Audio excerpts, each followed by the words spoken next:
Haleluya. Markus pasal 4 ayat ke-35.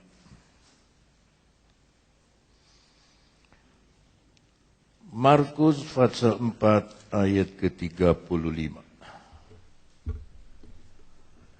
Sudah dapat bilang amin? Kita baca bersama-sama, perhatikan setiap kata. 2, 3. Pada hari itu, waktu hari sudah petang, Yesus berkata kepada mereka, "Marilah kita bertolak ke seberang."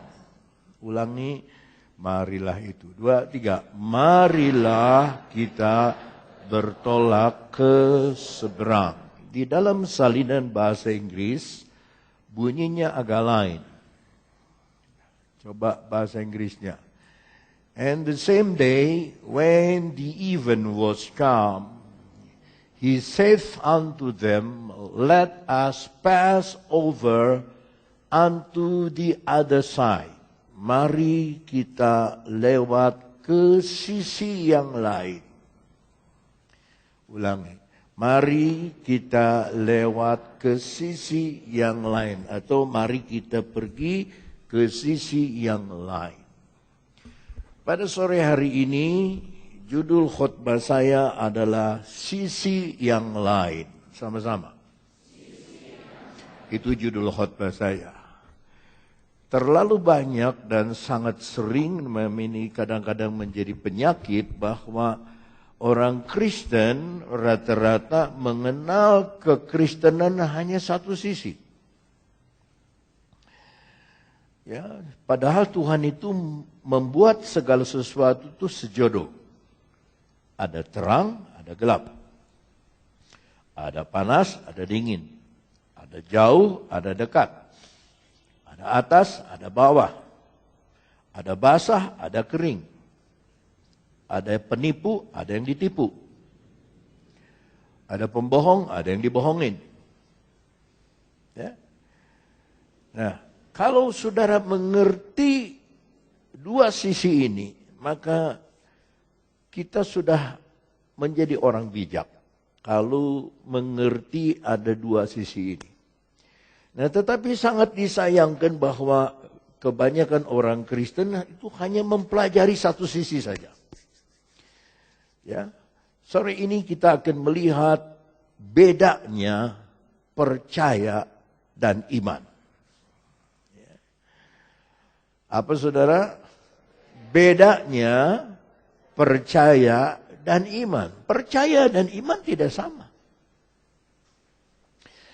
Ya kalau sama, kenapa mesti dibikin dua kata? Percaya dan iman. Nah, banyak orang tidak mengerti iman. Dia cuma tahu percaya. Sebagai contoh, waktu saya bilang, kamu bikin berapa drum sabun? Dia malah pikir bikin sabun berapa drum. Saya bilang, kalau dalam pekerjaan Tuhan, bukan dengan kekuatan kita, tetapi dengan iman. Ya, tapi salah dia menerjemahkannya. Dia bawa 100 botol. Saya bilang berapa drum? Dia bikin botol.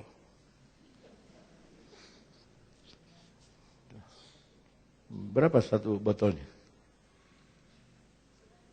Hah? 10.000? Mahal amat.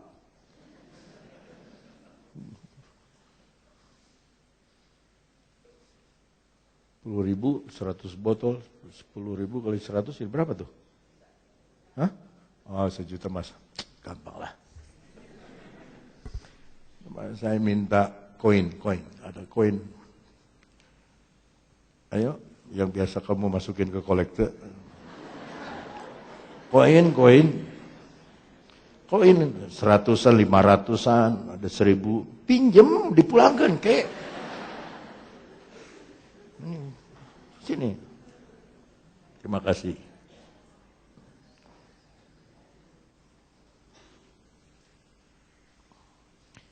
Koin ada berapa? 200, 500, ada berapa? 1000 ada? 50 ada? 5000 ada enggak? Enggak ada ya. Di tangan saya ada koin. Kebanyakan kita hanya belajar satu sisi saja. Garuda Pancasila, gambarnya di sini ada Garuda Pancasila. Dan kita warga negara Republik Indonesia. Ketika kita lihat Garuda Pancasila ini, kita adalah warga negara Republik Indonesia.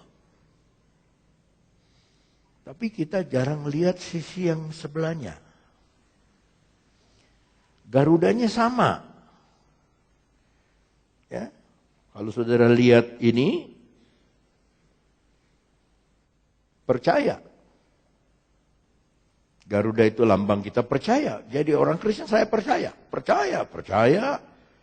Tapi saudara tidak lihat harganya. Nah, harga dari percaya itu iman. Gambar Garudanya bisa sama, tapi harganya ada yang 200, ada yang 500, ada yang 1000. Ya. Bagaimana percetakan? Bagaimana apa yang dicetak di situ ditulis 500, saudara biar ngomong ini 1000, saudara orang nggak percaya, ditulisnya 500 kok. Tapi kalau ditulis 1000, saudara bilang ini 500-an. Orang bilang ini 1000. Lalu uangnya 1000, saudara bilang itu 200. Orang tulisannya 1000. Nah, kebanyakan kita, mayoritas kita, termasuk saya dulu, hanya sebagian sisi ini aja, percaya doang. Tapi tidak beriman. Saya kasih contoh. Saudara percaya nggak kalau merokok itu bahaya untuk kesehatan? Percaya. Satu batang rokok mengandung 400 macam racun. 400, jangan main-main. Maka orang itu tidak merokok, tapi dia bisa kena asma, dia bisa ngap, bisa sesak napas, karena dia cium rokok dari orang lain. Asapnya itu mengandung racun. Makanya sekarang di pesawat tidak boleh merokok. Bayangkan 17 jam terbang tidak boleh merokok. Ya. Di ruangan-ruangan hotel-hotel, no smoking section, ada seksi tidak merokok karena mereka tahu bahaya. Tapi saudara tetap merokok. Saudara tidak beriman bahwa merokok itu bahaya. Saudara tetap merokok, tidak beriman untuk lepas dari rokok. Itu contoh.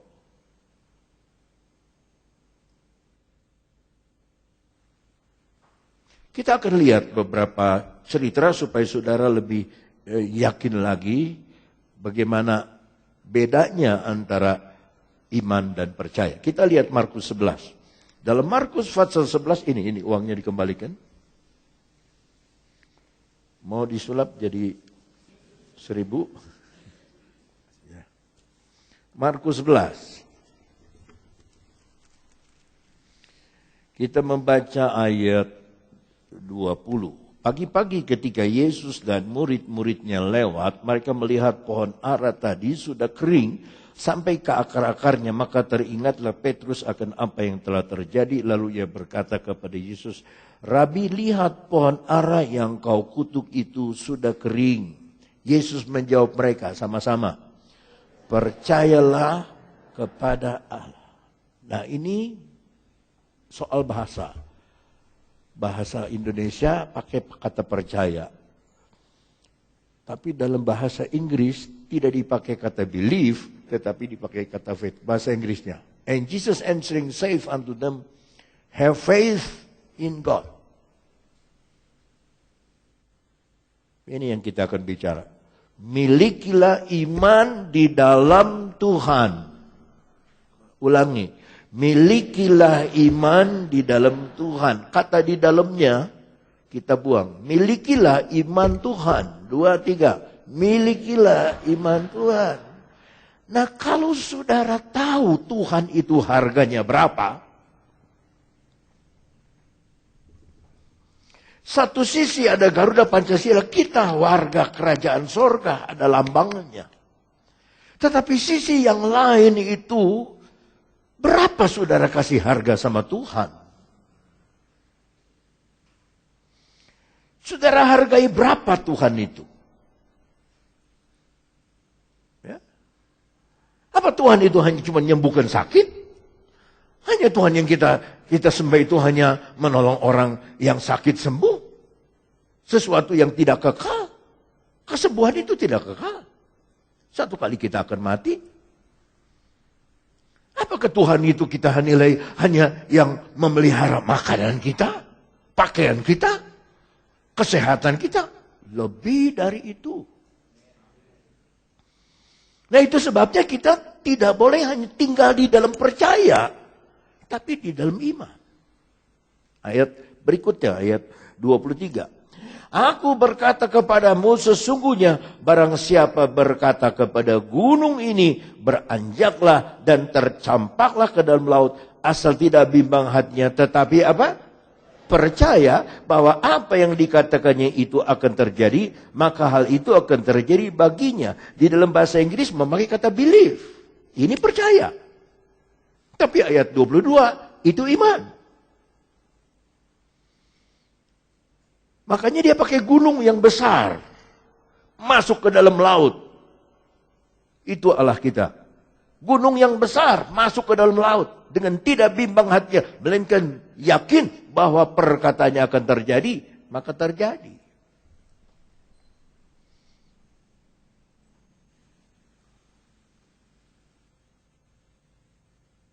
Melihat sisi yang lain. Nah, tadi sudah dikuburkan Bapak Taufik Kimas. Saya punya pengalaman sama Bapak Taufik Kimas yang saya tidak akan lupa sampai mati. Satu kali saya ada di sebuah toko arloji, karena saya punya teman kerja di situ. Suka ngobrol, hari Selasa, sore masih lama kebaktian, saya suka main, habis cukur main ke situ.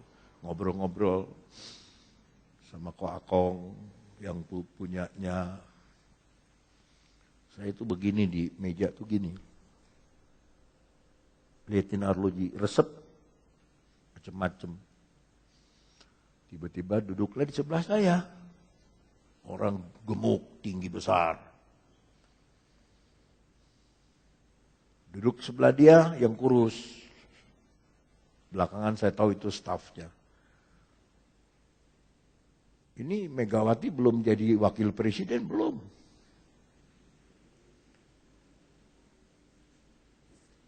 Saya lagi cari arloji ini katanya. Dia bilang saya, yang mana menurut adik yang cocok buat saya? Karena badannya gemuk, saya bilang yang itu tuh Pak. Coba dikeluarin sama teman saya. Pakai sama dia. Rolex all gold yang besar. Bagus ini ya. Bagus. Jadi dah. Jadi dibeli. Kaget. Jadi dibeli. Ini orang sebelah dia udah gak sabar kali dia ngomong. Bapak tahu gak ini siapa? Bapak tahu gak siapa? Saya gak tahu. Saya gak tahu. Ini Taufik Kimas. Wah. Saya bilang, oh Taufik Kimas. Jadi saya jabat tangannya. Waktu jabat tangannya saya dengar suara.